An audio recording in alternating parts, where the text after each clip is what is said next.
Hey guys, what's up? Welcome back to my channel. Today I wanted to talk a little bit about love languages. If you hadn't already realized, my little sweater has love hearts on it. And yes, I did wear this super intentionally because we're talking about love. If you don't know what love languages are, basically the way I would define love languages is how you as an individual like to receive love and how you as an individual like to show love. And yes, you can have two different types of love languages for either of those, and I will talk a little bit about that a bit later in the video. Now you may be asking, what is a love language and how many types are there? Well, there are 5 types of love languages. Number 1, well, in no particular order, I'm just going to list them out for you. You've got words of affirmation, you've got acts of service, gift giving / just gifts, physical touch, and quality time. So there are 5 different types. Now, I personally believe that love languages are not only beneficial in romantic relationships, they are also beneficial in platonic relationships, whether it be things like friendships or even familial relationships with other family members, just anywhere where you are with someone who you would love. And obviously there are different types of love. Romantic love is different to how you might love your mum or your sister, and the love you have towards your family is different to how you may love your friends. So there are different types, but love languages can apply to all of these types of relationships. I think personally that knowing your love language is super important, because it's important to understand how and what exactly makes you feel loved and appreciated. And on the other side of that, it's also important to know what makes your partner or your friend or your family member, what makes them feel loved as well, and how do they feel loved and appreciated. If I had to list mine in order from like my number 1 love language to my last love language, it would probably go like number 1 being physical touch, number 2 being quality time, number 3 being acts of service, number 4 being words of affirmation, and number 5 being gifts / gift receiving, gift giving. Ideally, in a perfect world, I'd want my partner, I'd want her to have, in a perfect world, have the same exact love languages as me. Ideally, if they were in the same order as well, that would be fantastic. But that's not always the case. And in that case, I would want at least the top 2 to be the same. Like if her top 2 love languages were also physical touch and quality time, that'd be amazing. I would love that, because I feel like it would make the relationship a little bit easier for the both of us. Like you show love the same way and you like to receive love the same way. So I feel like it would make the relationship just that much more fulfilling. And also, I love clingy people. So if she's clingy and I'm clingy and we're both clinging to each other, it'd be perfect. It'd be perfect. I know a lot of people don't like clingy people, but I love clingy people. Because again, it makes me feel like you love me and you appreciate me and you want to be with me. And that's why you're clinging to me, and that's perfect. That's exactly what I want. But yes, so as I said, there are different types of love languages, because it can get a little bit confusing here, because like one type of love language is how you like to be loved, like how you like to receive love. But then on the other hand, you can have your love languages on how you like to give love. For some people, it's exactly the same as how you like to receive love. So for me, I know it's exactly the same. So for me, if I'm comfortable with you, I'd want to touch you. Not in a creepy way, not in that kind of way, but sometimes just platonic touching is just amazing. Like I love hugs, but I'm not going to hug you if I don't know you or if I'm not comfortable around you, because I don't know how you react to hugs, and I'm not going to be clingy or touchy with you if I don't know you, because again, it's not like I'm going to hug every single person out there. So this is what I mean.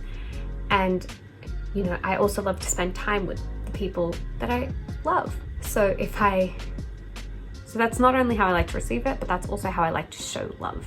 So for me, the love languages are the same for both, but I know for other people it doesn't necessarily have to be the same. and that's totally okay. Well, obviously people alter how they show love depending on who they're showing love to. So I know for a fact that, you know, my mum's #1 love language is acts of service. So acts of service because she likes it when things get done for her without her necessarily having to ask.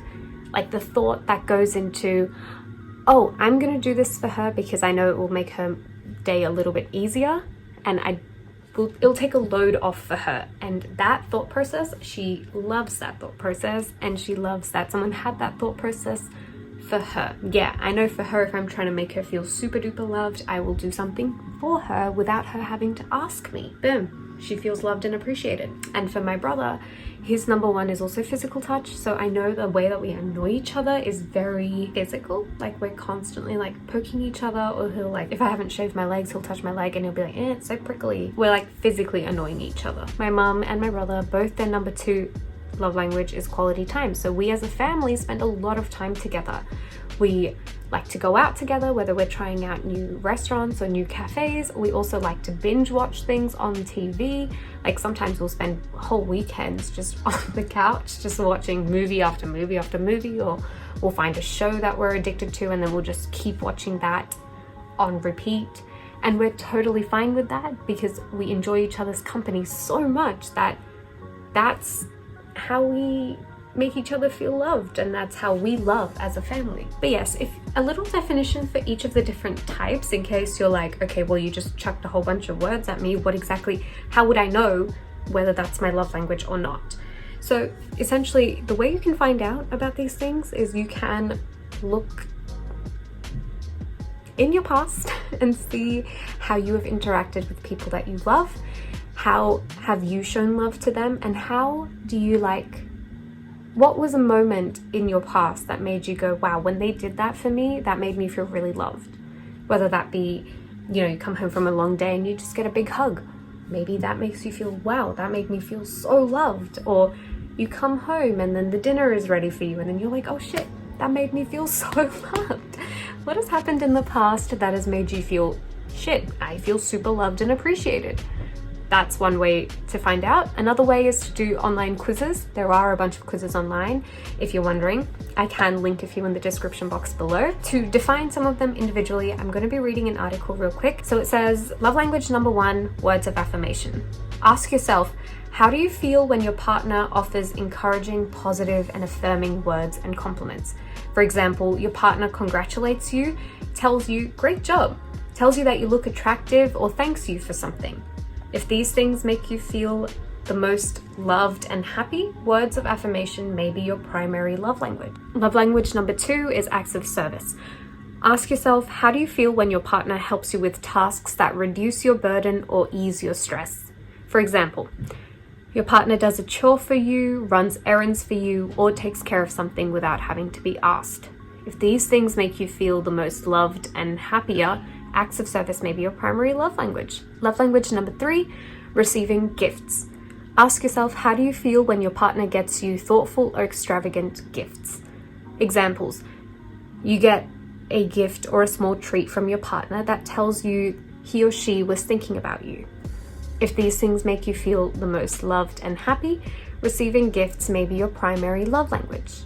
And also, I would like to reiterate that the perfect relationship is ideal. I hate to say perfect because no relationship is perfect, but the ideal relationship has a healthy balance between all 5 love languages, because all of them are required and all of them are important. But knowing the order and importance of these things is also important, because that it can sort of sometimes help you understand the amount of one type of love language that you might need to do a little bit more, because it's not an even pie chart for everyone.